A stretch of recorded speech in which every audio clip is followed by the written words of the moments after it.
Hi guys. ஒரு new notification வந்திருக்கு.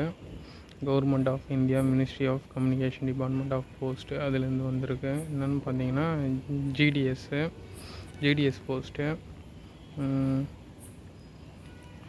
So சில பேர் இதுக்காகவே வெயிட் பண்ணுவீங்க. அவங்களுக்கு இது யூஸ்ஃபுல்லாக இருக்கும்னு நினைக்கிறேன் கைஸ்.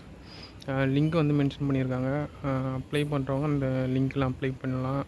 என்ன மாதிரி போஸ்ட்னு பார்த்தா branch post master BPM and assistant branch post master ABPM 2 வேரியேஷன்ஸில் ஃபில் பண்ணுறாங்க போஸ்ட்டை. ஓகேவா கைஸ். அப்புறம் நெக்ஸ்ட்டு என்னென்னு பார்த்தீங்கன்னா, ரெஜிஸ்ட்ரேஷன் ஸ்டார்ட் எப்போன்னு பார்த்தா 15/7/2024 இன்றைக்கி ஸ்டார்ட் ஆகுது 15. அண்டு எப்போ எண்ட் ஆகுதுன்னு பார்த்தீங்கன்னா 5/8/2024 அப்ளிகேஷன் க்ளோஸ் ஆகுது. இதில் எடிட் கரெக்ஷன் 6 to 8 6/8/2022 to 8/8/2022 அந்த டைமில் எடிட் கரெக்ஷன்லாம் பண்ணிக்கலான்னு மென்ஷன் பண்ணியிருக்காங்க. அப்புறம் பார்த்திங்கன்னா இதெல்லாம் சர்வீஸ் கண்டிஷன்ஸு அதெல்லாம் கொஞ்சம் டீப்பாக கொடுத்துருக்காங்க. பிரான்ச் போஸ்ட் மாதிரி இதெல்லாம் கொஞ்சம் நீங்கள் பார்த்துங்க. அந்த போஸ்ட்டை பற்றி எக்ஸ்பிளைன் பண்ணியிருக்காங்க, வேறு ஒன்றும் இல்லை. அப்புறம் என்னென்னு பார்த்தீங்கன்னா அசிஸ்டன்ட் பிரான்ச் போஸ்ட் அது இன்னொரு போஸ்ட் அதை மென்ஷன் பண்ணியிருக்காங்க. அதையும் கிளியராக பார்த்துங்க.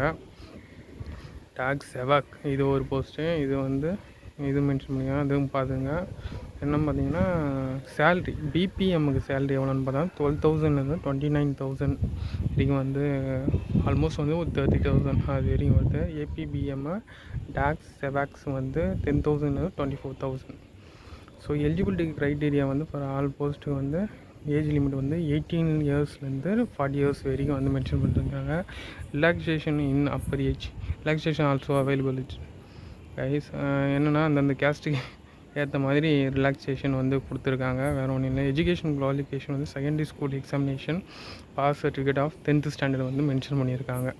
ஸோ 10th ஸ்டாண்டர்ட் சர்டிஃபிகேட் இருந்தாலே போதுமானது எஜுகேஷன் குவாலிஃபிகேஷன். அப்போ 10th ஸ்டாண்டர்ட் யாரெல்லாம் ஃபினிஷ் பண்ணியோ அவங்கெல்லாம் எல்லாமே எலிஜிபிள் தான். அதர் குவாலிஃபிகேஷன் என்ன கொடுத்துருக்காங்கன்னு பார்த்தீங்கன்னா knowledge of computer, knowledge of cycling adequate means of livelihood அப்படின்னு மென்ஷன் பண்ணிக்கிறாங்க. அது எனக்கு சரியாக தெரியல, நீங்கள் கிளியராக பார்த்துங்க. Plus reservation format of certificate கொடுத்துருக்காங்க, அது பார்த்துங்க. அப்புறம் அதெல்லாம் தேவையில்லாது. கேட்டகரி ஆஃப் ஜிடிஎஸ் அந்தந்த கேட்டகரியில் கொடுத்துருக்காங்க. ஹவு டு அப்ளைனா அதை பற்றி கொஞ்சம் டீப்பாக எக்ஸ்பிளைன் பண்ணியிருக்காங்க. லிங்க்கை நீங்கள் பேஸ் பண்ணிட்டு அதில் போய் ஸ்ட்ரெயிட்டாக நீங்கள் அப்ளை பண்ணலாம், ஒன்றும் ப்ராப்ளம் இல்லை. அது செலெக்ஷன் க்ரைட்டீரியா மெரிட் லிஸ்ட்டை பேஸ் பண்ணி தான் எடுக்கிறாங்க கைஸ். அது கொஞ்சம் பார்த்துங்க. நேஷன் 10th ஸ்டாண்டர்ட் தான் சொல்லியிருக்காங்க. ஸோ 10th ஸ்டாண்டர்ட் வரைக்கும் தான் கொஸ்டினும் இருக்கிற மாதிரி நான் நினைக்கிறேன். கொஞ்சம் அதையும் டீட்டெயிலாக பார்த்துங்க. For application having only grade subject wise mark mention பண்ணுவாங்க. A1 கிரேட், A2 அப்படின்னு. அதை கொஞ்சம் பார்த்துங்க. அப்புறம் என்னென்னு பார்த்தீங்கன்னா இதெல்லாம் நமக்கு தேவையில்லாது. அப்புறம் ஃபிசிக்கல் வெரிஃபிகேஷன் ஆஃப் டாக்குமெண்ட்ஸ் அது கொடுத்துருக்காங்க. உள்ள டீப்பாக தெரிஞ்சு பார்த்துங்க. அதான் டாக்குமெண்ட்ஸ் என்னென்னு கொடுத்துருக்காங்க, அதை கொஞ்சம் நல்லா பார்த்துங்க. Mark sheet, identity proof, caste certificate, PW certificate அதெல்லாம் கொஞ்சம் தெளிவாக பார்த்துங்க. அப்புறம் என்னென்னு பார்த்தீங்கன்னா இதெல்லாம் தேவையில்லாது.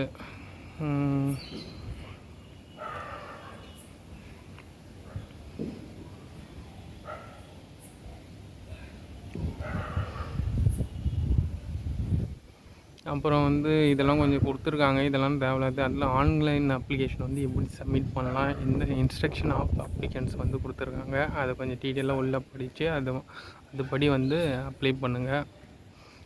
ஸோ எப்படின்னா மொபைல் நம்பர் அதெல்லாம் வெரிஃபை பண்ணுங்கள். இமெயில் ஐடி அது ஆதார் நம்பர் அதெல்லாம் பேமெண்ட் ஆஃப் ஃபீஸ் கொடுத்துருக்காங்க.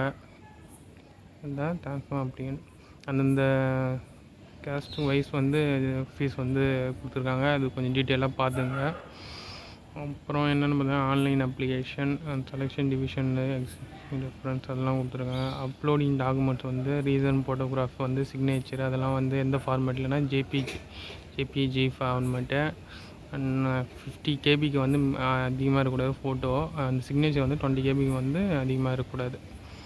செலெக்ஷன் ஆஃப் வெரிஃபைங் அத்தாரிட்டி அதெல்லாம் கொடுத்துருக்காங்க. அது கொஞ்சம் பார்த்துங்க. அவ்வளோதான் கைஸ். இதில் வந்து வேறு எதுவும் முக்கியமானது எதுவும் மென்ஷன் பண்ணல. அது வந்து கம்யூனிட்டி அதான் கேஸ்ட் சர்டிஃபிகேட் வந்து எப்படி சப்மிட் பண்ணணும் அந்தந்த கேஸ்ட் வைஸ் வந்து கொடுத்துருக்காங்க. அது கொஞ்சம் பார்த்துங்க. அவங்களுக்கு அது வந்து லாஸ்ட் டிக்ளரேஷன் ஃபார்ம் கைஸ், வேறு ஒன்றும் கிடையாது. அவ்வளோதான் கைஸ். இது சரி, யாரெல்லாம் எல்லோரும் எனக்கு தெரிஞ்சு எலிஜிபிள் தான், 10th குவாலிஃபிகேஷன் தான் கேட்டுக்கிறாங்க. ஸோ எல்லோரும் அப்ளை பண்ணுங்கள் கைஸ். அப்புறம் பார்த்துக்கலாம். Bye guys.